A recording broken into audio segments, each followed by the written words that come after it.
Assalamualaikum warahmatullahi wabarakatuh. Perkenalkan, nama saya Inayatul Hamidah dengan NIM 245020500111 dari program studi Ekonomi Islam Universitas Brawijaya. Di sini saya diberi amanah berupa tugas membuat video singkat berisikan pandangan, analisis, dan atau tanggapan terhadap adanya wacana amandemen UUD 1945 kembali. Baik, langsung saja. Sebelumnya saya mempunyai pertanyaan dan mungkin yang menonton bisa menjawabnya dalam hati. Sejarah amandemen UUD 45 untuk siapa sebenarnya? Kilas balik tahun 2019 mencuatnya berita tentang wacana mengenai amandemen terbatas Undang-Undang Dasar 45 serta menuai pro dan kontra.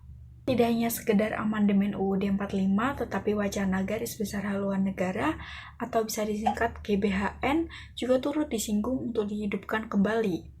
Akan tetapi sejumlah tokoh justru menginginkan UUD 45 kembali ke naskah aslinya yang sesuai dengan amanat proklamasi.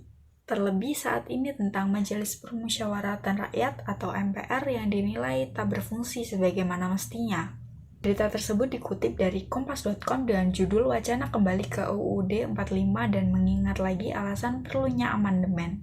Sebelum itu saya akan berikan pandangan atau pemikiran dasar saya mengenai permasalahan yang terjadi di negara kita ini.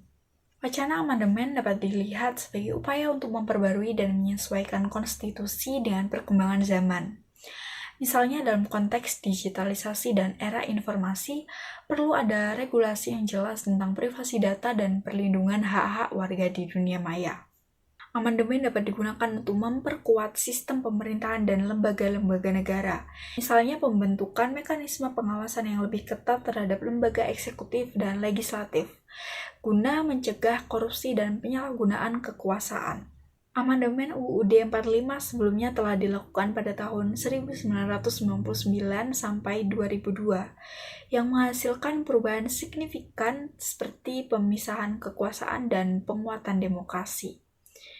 Namun setiap amandemen harus dievaluasi dampaknya. Apa yang telah berhasil, apa yang perlu diperbaiki, ini menjadi penting agar amandemen kali ini tidak hanya bersifat simbolis. Terdapat resiko bahwa amandemen dapat memicu ketidakstabilan politik jika tidak dilakukan dengan konsensus yang kuat. Misalnya, jika ada perubahan yang berkaitan dengan masa jabatan presiden, hal ini dapat memicu ketegangan di masyarakat. Oleh karena itu, dialog terbuka antara semua pihak itulah yang terpenting. Keberhasilan amandemen sangat tergantung pada seberapa besar masyarakat dilibatkan dalam proses tersebut. Pendidikan politik yang baik dan akses informasi yang memadai perlu ditingkatkan agar masyarakat tidak hanya menjadi penonton, tetapi juga pelaku aktif dalam proses perubahan. Dalam respon wacana amandemen UUD 45, penting untuk mengedepankan prinsip-prinsip demokrasi, transparansi, dan akuntabilitas. Beberapa hal yang perlu diperhatikan sebelum mengambil langkah amandemen harus ada forum diskusi yang melibatkan berbagai elemen masyarakat termasuk akademisi, aktivis, dan perwakilan masyarakat sipil. Ini akan memberikan legitimasi dan mengurangi resistensi dari kelompok yang merasa tidak terwakili. Setiap rencana amandemen perlu dilengkapi dengan analisis dampak yang komprehensif. Ini termasuk potensi manfaat dan risiko yang mungkin timbul, serta bagaimana amandemen tersebut akan berkontribusi pada kesejahteraan masyarakat secara keseluruhan. Amandemen sebaiknya dilakukan dengan mencapai kesepakatan yang luas di kalangan partai politik.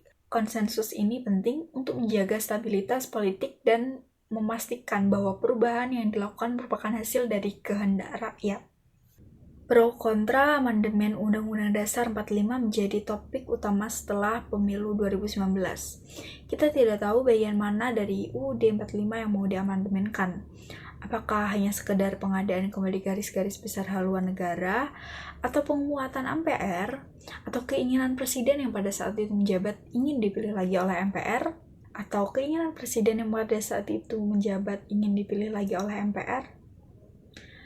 Tidak menutup kemungkinan mereka, salah satu pihak memiliki agenda-agenda tersendiri yang ingin diwujudkan lewat perubahan UUD 45. Patut dicurigai bahwa wacana amandemen UUD 45 yang kini bergulir tidak berdiri sendiri.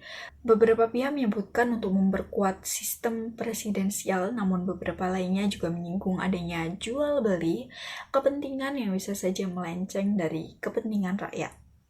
Kesimpulan yang dapat saya ambil, wacana amandemen UUD 45 memiliki potensi untuk membawa perubahan positif bagi sistem ketatanegaraan Indonesia.